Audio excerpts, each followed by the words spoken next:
Why procrastinators procrastinate. Procrastination. The action of delaying or postponing something. Your first tip is to avoid procrastination. Who would have thought that after decades of struggle with procrastination, the dictionary of all places would hold the solution? Avoid procrastination, so elegant in its simplicity.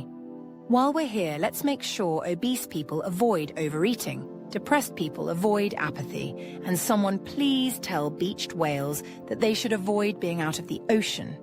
No, avoid procrastination is only good advice for fake procrastinators. Those people that are like, I totally go on Facebook a few times every day at work. I'm such a procrastinator. The same people that will say to a real procrastinator something like, just don't procrastinate and you'll be fine. The thing that neither the dictionary nor fake procrastinators understand is that for a real procrastinator, procrastination isn't optional. It's something they don't know how to not do. In college, the sudden unbridled personal freedom was a disaster for me. I did nothing, ever, for any reason. The one exception was that I had to hand in papers from time to time. I would do those the night before, until I realized I could just do them through the night. And I did that until I realized I could actually start them in the early morning on the day they were due. This behavior reached caricature levels when I was unable to start writing my 90-page senior thesis until 72 hours before it was due, an experience that ended with me in the campus doctor's office learning that lack of blood sugar was the reason my hands had gone numb and curled up against my will. I did get the thesis in. No, it was not good.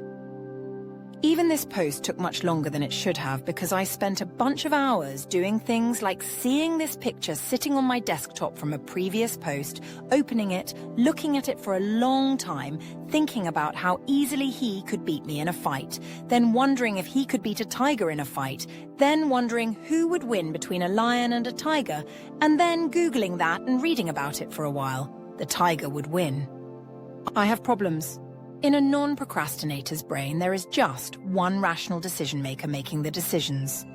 Pretty normal, right? Now, in a procrastinator's brain, it seems the rational decision-maker is coexisting with a pet, the instant gratification monkey. This would be fine. Cute, even. If the rational decision-maker knew the first thing about how to own a monkey. But unfortunately, it wasn't a part of his training. And he's left completely helpless as the monkey makes it impossible for him to do his job. The fact is, the instant gratification monkey is the last creature who should be in charge of decisions. He thinks only about the present, ignoring lessons from the past and disregarding the future altogether. And he concerns himself entirely with maximizing the ease and pleasure of the current moment. He doesn't understand the rational decision-maker any better than the rational decision-maker understands him. Why would we continue doing this jog, he thinks, when we could stop, which would feel better? Why would we practice that instrument when it's not fun? Why would we ever use a computer for work when the internet is sitting right there waiting to be played with? He thinks humans are insane. In the monkey world, he's got it all figured out. If you eat when you're hungry, sleep when you're tired, and don't do anything difficult, you're a pretty successful monkey. The problem for the procrastinator is that he happens to live in the human world, making the instant gratification monkey a highly unqualified navigator. Meanwhile, the rational decision maker, who was trained to make rational decisions not to deal with competition over the controls, doesn't know how to put up an effective fight. He just feels worse and worse about himself the more he fails, and the more the suffering procrastinator whose head he's in berates him. It's a mess. And with the monkey in charge, the procrastinator finds himself spending a lot of time in a place called the dark playground.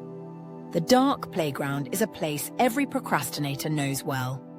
It's a place where leisure activities happen at times when leisure activities are not supposed to be happening. The fun you have in the dark playground isn't actually fun because it's completely unearned and the air is filled with guilt, anxiety, self-hatred, and dread. Sometimes the rational decision-maker puts his foot down and refuses to let you waste time doing normal leisure things, And since the instant gratification monkey sure as hell isn't going to let you work, you find yourself in a bizarre purgatory of weird activities where everyone loses. And the poor rational decision maker just mopes, trying to figure out how he let the human he's supposed to be in charge of end up here again. Given this predicament, how does the procrastinator ever manage to accomplish anything? As it turns out, there's one thing that scares the shit out of the instant gratification monkey: the panic monster. The panic monster is dormant most of the time, but he suddenly wakes up when a deadline gets too close, or when there's danger of public embarrassment, a career disaster, or some other scary consequence. The instant gratification monkey, normally unshakable, is terrified of the panic monster.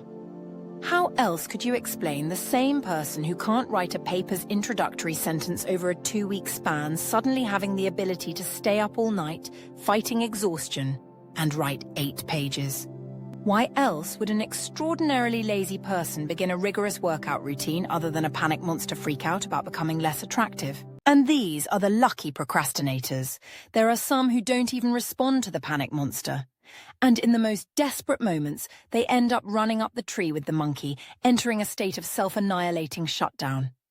Quite a crowd we are. Of course, this is no way to live, even for the procrastinator who does manage to eventually get things done and remain a competent member of society. Something has to change. Here are the main reasons why. 1. It's unpleasant. Far too much of the procrastinator's precious time is spent toiling in the dark playground. Time that could have been spent enjoying satisfying, well-earned leisure if things had been done on a more logical schedule. And panic isn't fun for anyone. 2. The procrastinator ultimately sells himself short. He ends up underachieving and fails to reach his potential, which eats away at him over time and fills him with regret and self-loathing. 3. The have-to-dos may happen, but not the want-to-dos. Even if the procrastinator is in the type of career where the panic monster is regularly present and he's able to be fulfilled at work, the other things in life that are important to him, getting in shape, cooking elaborate meals, learning to play the guitar, writing a book, reading, or even making a bold career switch, never happen because the panic monster doesn't usually get involved with those things. Undertakings like those expand our experiences, make our lives richer, and bring us a lot of happiness. And for most procrastinators, they get left in the dust. So how can a procrastinator improve and become happier? This is something we will cover in a future video. Thanks for watching. Let me know what you think in the comments.